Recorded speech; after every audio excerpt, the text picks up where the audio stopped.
आणि आता राजकीय वर्तुळातली महत्त्वाची घडामोड आपण पाहूया। केंद्रातील मोदी सरकारप्रमाणेच महाराष्ट्रातही लवकरच मंत्रिमंडळाचा विस्तार होणार असल्याची चर्चा आहे। त्यामध्ये सरकारमधील वादग्रस्त आणि सुमार कामगिरी असणाऱ्या मंत्र्यांना डच्चू देऊन नव्या चेहऱ्यांना संधी दिली जाण्याची शक्यता आहे।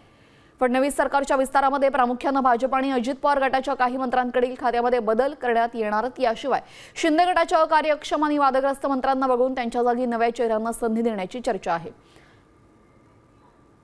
आपल्यासोबत आमचे प्रतिनिधी सूरज मसूरकर फोनद्वारे जोडले गेलेले आहेत। सूरज, नेमकी कोणत्या मंत्र्यांना डच्चू मिळू शकतो?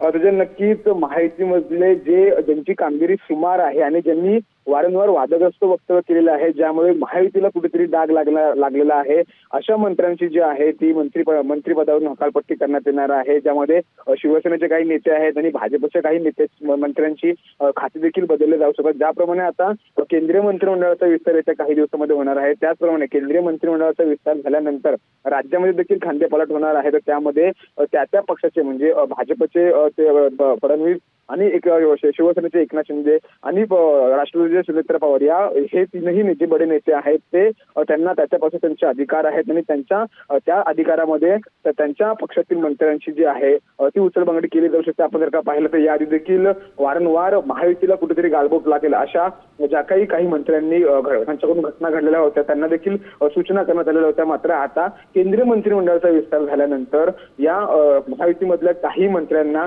डच्चू दिला जाऊ शकतो अशी माहिती जी आहे ती साम टीव्हीला आता प्राप्त झालेली आहे। त्यामुळे आता हे बघणं महत्त्वाचं आहे की केंद्रीय मंत्रिमंडळ विस्तारानंतर राज्यामध्ये जेव्हा विस्तार होईल किंवा मग जी काही खांदेपालट होईल त्यामध्ये कोण कोण असणार आहे अशी देखील माहिती महत्त्वाचं ठरणार आहे। धन्यवाद सूरज, आपण दिलेल्या सविस्तर माहितीसाठी।